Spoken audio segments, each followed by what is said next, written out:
মা আমেনা বলেন আমার ঘরে একটা মানুষ প্রবেশ করলো 120 হাত 60 গজ 120 হাত।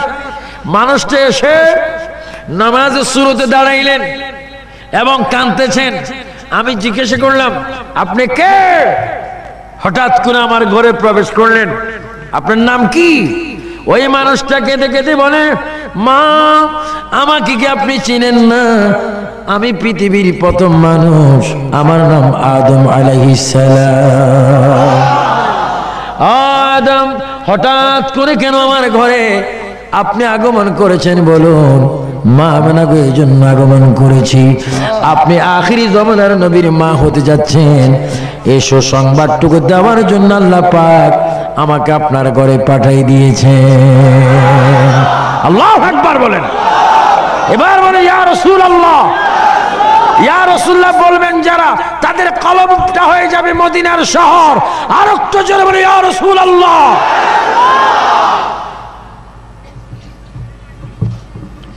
মা আমেনা বলেন আদম আলাইহিস সালাম চলে গেলেন। আবার কয়েক সপ্তাহ পরে একজন মানুষ আমার কাছে আসলো। ওই মানুষটার চুল একটু লম্বা লম্বা সুন্নতি চুল, বাবলি চুল, চেহারাটা পূর্ণিমা চাঁদের মতো। আমি জিজ্ঞাসা করলাম আপনি কে, আপনার নাম কি? মা আমাকে কি আপনি চেনেন না? আমি মুসলমান জাতির পিতা, আমার নাম ইব্রাহিম খলিলুল্লাহ। মাগো আপনার পেটের মধ্যে আখিরি জমানার নবী, এই সুসংবাদটুকু দেওয়ার জন্য আল্লাহ পাক আমি ইব্রাহিম খলিলুল্লাহকে আপনার ঘরে পাঠাই দিয়েছে। সুবহানাল্লাহ সুবহানাল্লাহ। মিলাদুন নবী, মিলাদুন নবী বুঝলে নিয়ামত, না বুঝলে কিয়ামত। আপনাকে নিয়ামত চান না কিয়ামত চান? আওয়াজ বুঝে যায় কিয়ামত কিছু কিছু চান। আপনার জোরে বলেন নিয়ামত চান না কিয়ামত চান? নবীর মিলাদুন নবী আমাদের জন্য কি না? আহা নবীর আগমন। মা আমেনা বলেন এবার 1.5 মাস মাঝখানে ফাগল।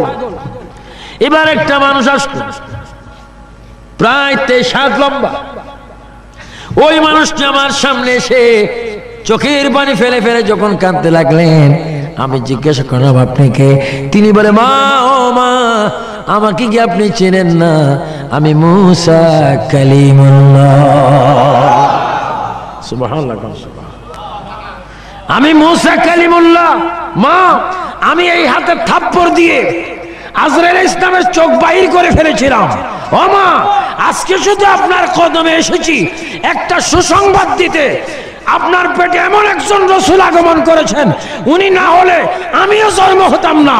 ও সুসংবাদ দেওয়ার জন্য আল্লাহ পাক আমাকে আপনার ঘরে পাঠিয়েছেন। জোরে বলুন সুবহানাল্লাহ। আল্লাহু আকবার। নারে তাকবীর, নারে রিসালাত। আল্লাহু আকবার বলুন। আল্লাহু আকবার। মুসা নবী বলেন আমি হতাম না যদি আপনার গর্ভজাত সন্তান সৃষ্টি না হতো। এভাবে অনেক অনেক নবীদের আগমন। ইদ্রিস পয়গম্বর এসেছেন, হারুন আলাইহিস সালাম এসেছেন, দাউদ আলাইহিস সালাম এসেছেন, সুলাইমান আলাইহিস সালাম এসেছেন। সর্বশেষ একজন ব্যক্তি এসেছেন, উনি এসে আমার নবীজির মায়ের কদমের কাছে দাঁড়িয়ে আছেন। মা আমেনা প্রশ্ন করেন আপনি কে? মা আমাকে কি আপনি চেনেন না?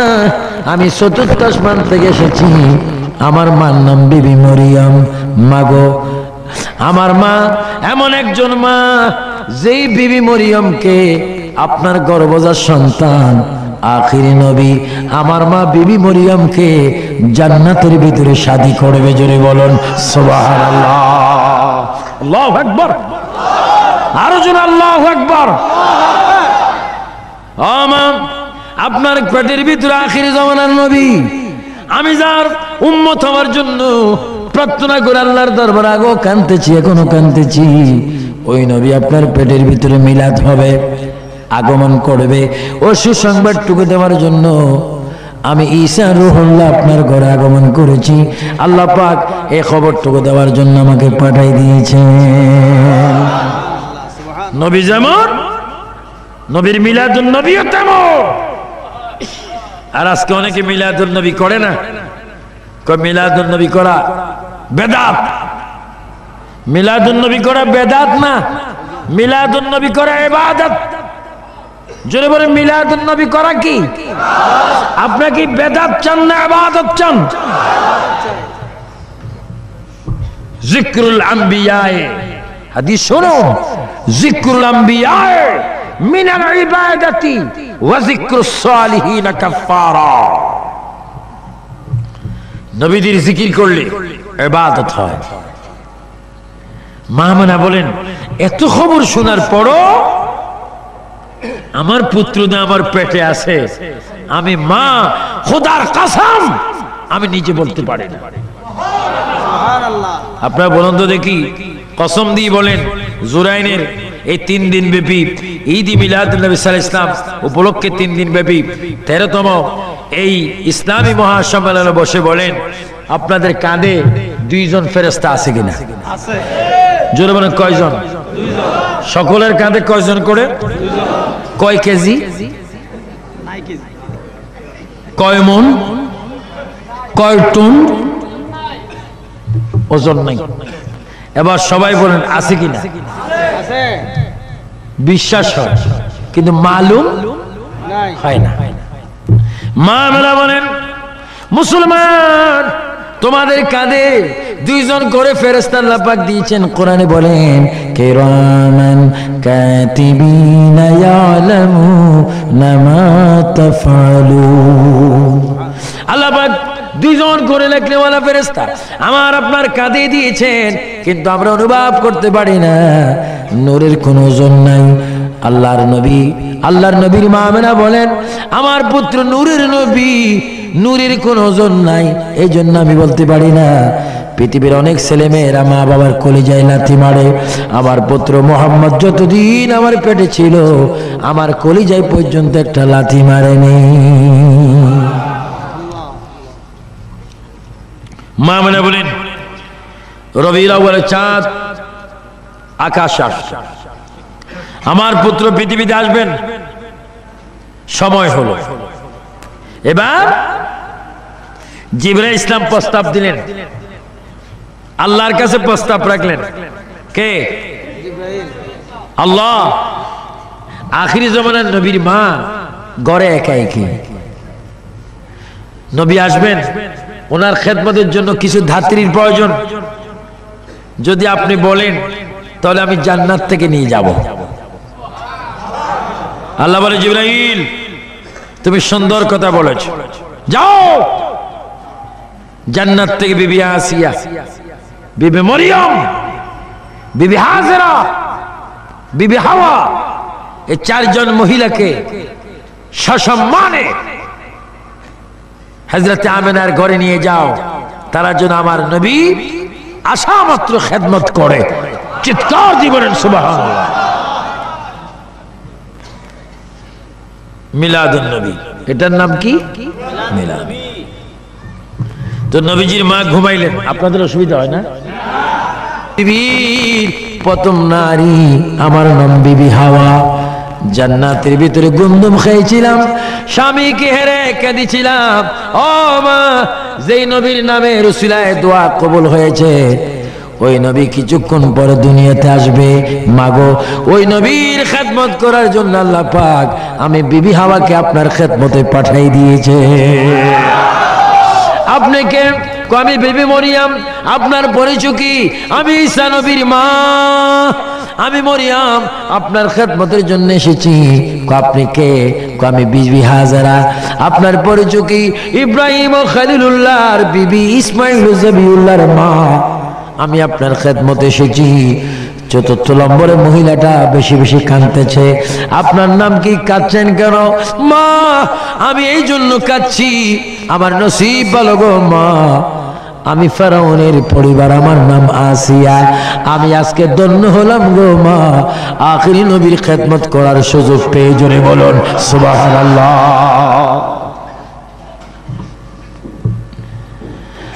আমার ভাইয়েরা, শুধু একটি মহিলার কথা আমি আপনাদের সামনে তুলে ধরব। যারা নাকি মিলাদুন নবী মানে না, আমার নবী আগের যুগে ছিল, সেটাও যারা মানে না, তাদের জন্য দাঁত ভাঙ্গা জবাব। হযরতে বিবি আসিয়া ছিল ফেরাউনের স্ত্রী। আমি ফেরাউনকে মিশরে দেখে এসেছি, তাকে মোমের মধ্যে রেখেছি, দেখতে কত বিশ্রী। অনেক দূর থেকে আমি তাকে থুতু মেরেছি, কারণ তার মতো বেয়াদব অসভ্য বড় নাফরমান বান্দার কেহ নেই। সে নিজে নিজে খোদা দাবি করেছেন। আমার ভাইয়েরা, ফেরাউন ছিল মূসা নবীর যুগে, আর মূসা নবীর প্রায় 2300 বছর পরে, মূসা নবীর 2300 বছর পরে আমার আপনার নবী দুনিয়ার মধ্যে আগমন করেছেন। তাহলে বোঝা গেল মূসা আলাইহিস সালামের সাথে সেই আসিয়ার সম্পর্ক সেই যুগে ছিলেন। আসিয়া কেন আমার নবীর ঘরের মধ্যে আসলেন? কিতাবের মধ্যে আসে ফেরাউন নিজকে নিজে খোদা দাবি করেছেন, সবাই তাকে খোদা বলে স্বীকার করতেন। একদিন সে ডিক্লেয়ার দিলেন, আমার প্রজারা, আমি চাই তোমরা আমাকে শুনাই শুনাই খোদা বলবে, আমি তোমাদের উপর খুশি হয়ে যাব। হুজুরি বললেন, জানাব ফেরাউন, আপনাকে আমরা খোদা ততক্ষণ পর্যন্ত বলবো না যতক্ষণ আপনার বিবি আসিয়া আপনাকে খোদা স্বীকার না করবে। কি? আমার বিবিকে আমাকে খোদা বলেন না কেন? যদি আমাদের কথা আপনার সন্দেহ হয়, কি দেখেন। ফেরাউন কথাটুকু যাচাই করার জন্য পাক ঘরের মধ্যে চলে গেলেন, যেখানে মা বোনেরা পাক করেন, রান্না বাড়া করেন। সেখানে ফেরাউন গিয়ে বিবি আসিয়ার কাঁধের উপর হাত দিয়ে ফেরাউন বলে, বিবি গো, আমি তোমাকে কত ভালোবাসি, তুমি আমাকে খোদা মানো আমি নিশ্চয়ই জানি, কিন্তু তুমি আজকে এমন ভাবে খোদা বলবে, আমি তোমার জবানের কথা যেন আমার নিজ কানে শুনি। আসিয়া চিৎকার দিয়ে আকাশের দিকে নজর করে একবার বললেন, আল্লাহ। সবার জোরে বলে আল্লাহ, আরো জোরে বলে আল্লাহ। ঈমান হেফাজত করার মালিক কে? আসিয়া ডাক দিয়ে বলে আল্লাহ। ফেরাউন আসিয়াকে আবার বলেন, তুমি কোন আল্লাহকে ডাক দিচ্ছ? আমি না তোমার প্রভু, আমি তোমার একদিকে স্বামী, একদিকে তোমার জন্য প্রভু, আমি তোমার ঘর, তোমার ইলা, তোমার স্রষ্টা। আসিয়া ফেরাউনের পায়ে ধরে বলে, প্রাণের স্বামী, এই কথা তুমি আমাকে বলবে আমি কোনোদিন ভাবতে পারিনি। তুমি আমার খোদা হতে পারো না, তুমি আমার স্বামী। তোমার পায়ে যদি পচে যায়, রক্ত যদি পচে যায় আমার জিহ্বা দিয়ে, তোমার রক্তগুলা চষে চষে আমি খাবো, আমার চুল দিয়ে তোমার খেদমত করে দিব। তবে তোমার হাতে ধরি, পায়ে ধরি, মহান আল্লাহর সামনে একটা সেকেন্ডের জন্য আমি তোমাকে প্রভু স্বীকার করতে পারি না। সুবহানাল্লাহ, সুবহানাল্লাহ। ঈমান দেওয়ার মালিক কে? আল্লাহ। ফেরাউন গোসা হয়ে গেলেন, সিংহাসনে গিয়ে বসলেন। উজির, তোমার কথা সত্য, আমার স্ত্রী আমাকে প্রভু বলে না, এটা তুমি আর আমি জানি, কিন্তু এমন একটা বুদ্ধি তুমি আমাকে দাও যে বুদ্ধির কারণে আমার স্ত্রী আমাকে প্রভু বলতে বাধ্য হবে। তাই যদি বুদ্ধি নেন, আমি আপনাকে বুদ্ধি দিচ্ছি। আপনার স্ত্রী আসিয়া কোনোদিন চন্দ্র সূর্য দেখে নেই, বেগানা পুরুষ তার চেহারা দেখে নেই। তাকে যদি হাজার মানুষের সামনে উলঙ্গ করতে পারেন, তার লজ্জার স্থান সে রক্ষা করার জন্য আপনাকে খোদা বলে দেবে। জোরে বলুন না, নাউজুবিল্লাহ। যত বড় অসিব্য বুদ্ধি, তোর অসিব্য মার্কা শায়তান। তাই হোক, ফেরাউন কয়েকজন মানুষ পাঠাই দিলেন আসিয়ার কাছে, যাও নিয়ে আস। মার জন্য নবুয়ত কিতাবে ফেরাউন কয়েকজনকে পাঠাই দিলেন। এই বেগানা পুরুষগুলি আসিয়ার হাতে ধরলেন, পায়ে ধরলেন, চুলে ধরলেন, মাথার উপর করে সিংহাসনে নিয়ে আসলেন। নিয়ে আসার পরে ফেরাউন ডাক দিয়ে বলে, আসিয়া এখনো সময় আছে, তুমি আমাকে প্রভু বলে স্বীকার করো, আল্লাহ বলে স্বীকার করো। আসিয়া ডাক দিয়ে বলে, স্বামী গো, তুমি আমার মনের দুঃখ বুঝলা না, তুমি এই সিংহাসনের মালিক নয়, আল্লাহ পাক এই সিংহাসনের মালিক। এই কথা বলার পরে দুষ্ট ফেরাউন ইশারা দিলেন, ওই ফেরাউনের দরবারে, ফেরাউনের সেই সিংহাসনের সামনে ওই বেদিনরা শয়তান আসিয়ার শরীর থেকে কাপড়গুলা খুলে নিলেন। কাপড়গুলা খুলে যখন নিচ্ছেন, আসিয়া একটা চিৎকার দিয়ে বলে, আল্লাহ তুমি আমার ইজ্জত রক্ষা করো। আল্লাহ পাক বলে, জিবরাইল, ও জিবরাইল, আর দেরি করিস না, জান্নাত থেকে একটা শাড়ি নিয়ে যা, আসিয়ার গায়ের মধ্যে শাড়িটা পরিধান করাইয়ে দে। যারা ইমানদার তারা দেখবে আসিয়ার গায়ে পোশাক, আর যারা বেঈমান তারা দেখবে আসিয়া উলঙ্গ অবস্থা। তারপর আসিয়া প্রভু স্বীকার করে না, এবার চুলের মধ্যে ধরে মাটির মধ্যে টেনে টেনে সিংহাসনের পিছনে নিয়ে গেলেন। সিংহাসনের পিছনে নিয়ে আবার প্রস্তাব দেওয়া হলো, আসিয়া গো, জীবন যদি তুমি ভিক্ষা চাও, ফেরাউনকে তুমি খোদা এখনো সময় আছে, স্বীকার করো। আসিয়া বলে, আমার জীবন যাবে, আমি আল্লাহর সামনে আমার স্বামীকে আমি কখনো প্রভু বলতে পারি না। এবার দুষ্টরা আসিয়াকে উলঙ্গ করে, দুই হাত দুই দিকে টান দিয়ে বড় একটি গাছের সাথে দুই হাতের তালুর মধ্যে দুইটা বড় বড় জলি যখন ফেরাক মারিয়া দিলেন, দুই পায়ের তালুর মধ্যে যখন দুইটা ফেরাক মেরে দিলেন, এবার হাত পাও টানা দিয়ে গাছের মধ্যে লটকি যখন রেখেছেন, কলিজা বরাবর একটা তীর যখন মারার জন্য এসেছে, আসিয়া আকাশের দিকে চিৎকার দিয়ে বলে, আল্লাহ আখিরি জামানার নবীর উসিলা আমার ইজ্জত রক্ষা করো। এই কথা যখন আসিয়া ডাক দিয়ে যখন বললেন, আসিয়া বলে, আমি দেখতে পেলাম, হঠাৎ করে দেখি নূরের একজন মানুষ আমার শরীরের মধ্যে হাত বুলাই দিচ্ছে, আর আমি দেখতেছি ওই মানুষটা আমাকে বলে, আসিয়া এখনো আমি দুনিয়ার মধ্যে আসি নেই, আমি আখিরি পয়গম্বর মুহাম্মদুর রাসূলুল্লাহ সাল্লাল্লাহু আলাইহি ওয়াসাল্লাম, তোমার যন্ত্রণা সহ্য করতে পারি না, এজন্য তোমাকে আমি মুছে দিয়ে গেলাম। আমার মা আমার পেট থেকে যেই দিন আমি দুনিয়াতে যাব, ওই মায়ের ঘরে তোমার আমার সাক্ষাৎ হবে। জোরে বলুন সুবহানাল্লাহ, আল্লাহু আকবার। আমার ভাইয়েরা, তাহলে বুঝে গেল সর্বযুগে, সর্বকালে, সর্বসময়ে, সৃষ্টির প্রথম থেকে আজকের দিন পর্যন্ত, আজকের দিন থেকে কিয়ামত পর্যন্ত অল সময় আল্লাহর নবী উম্মতের খবর রাখেন। জোরে কোন সুবহানাল্লাহ। এটা আমাদের বিশ্বাস হয় কি হয় না? আরো জোরে হয় কি হয় না? যেহেতু নবী রাহমাতাল লিল আলামিন। এই জন্য মা আমেনার গড়ে আসিয়া আসলেন। আসিয়া এসে, মরিয়ম এসে, হাজরা এসে, মা হাওয়া এসে খেদমত শুরু করলেন। কি? কেউ পাও মালিশ করে, কেউ মাথার তালু মালিশ করেন, কেউ পাখা করেন, কেউ পেটে মালিশ করেন। চার মহিলা মা আমেনার খেদমতে লেগে গেলেন। মা আমেনা বলেন, আমার পেটে কোনো ব্যথা নেই, নাপাক কোনো পানি নেই, হঠাৎ করে দেখি কুদরতি একটা অপারেশন হয়ে গেল। আমার দেশে সিজার হয়, বিকল্প ভাবে সন্তানদেরকে আনা হয়। আল্লাহর কুদরতি ভাবে নবীজি মা আমেনার সিজার হয়ে গেল। কুদরতি অপারেশন যখন হয়ে গেল, মা আমেনা বলেন, আমি দেখতে পেলাম জান্নাতের পোশাক পরিধান অবস্থায় আমার পেট থেকে উম্মতি বলে বলে শহীদ অবস্থায় আমার পেট থেকে আখির জামানার নবীর মিলাদুন নবী হয়ে গেল। আল্লাহু আকবার বল। আল্লাহ, এই মিলাদুন নবী, এটার নাম কি? মিলাদ। এই কথাটাকে এতক্ষণ পর্যন্ত বুঝাইতে আমি এতটুকু কথা বললাম, এটাই মিলাদুন নবী।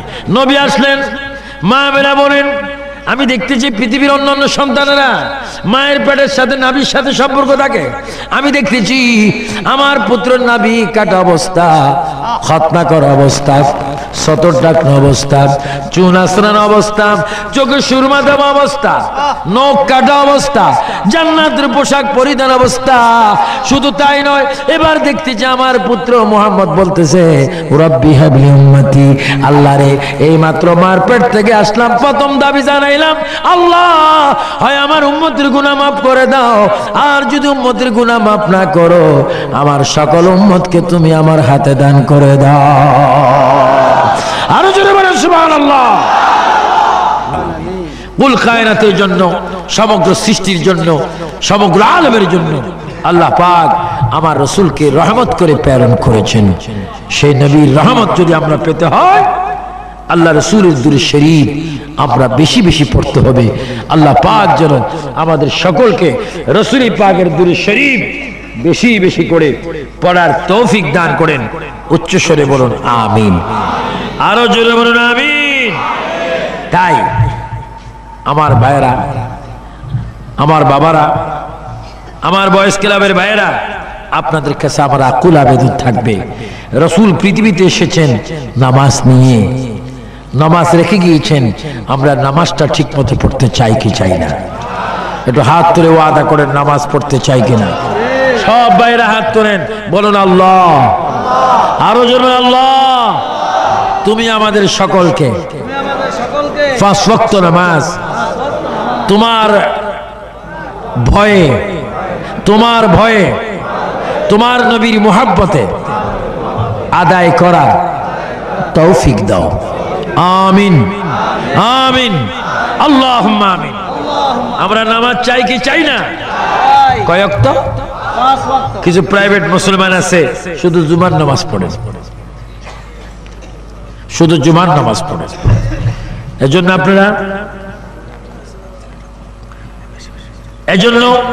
আপনারা নামাজ পড়বেন। আর বিশেষ করে এই 3 দিন ব্যাপী মাহফিলে যারা সফল হবার জন্য টাকা দিয়ে, পয়সা দিয়ে, অর্থ দিয়ে, শ্রম দিয়ে সর্বাধিক সহযোগিতা করেছেন, আল্লাহ পাক আপনাদের দানকে কবুল করুক, আরো বেশি বেশি দান করার তৌফিক দেখ, মা বাবার গুনাহ মাফ হয়ে যাক। উচ্চ স্বরে বলুন আমিন।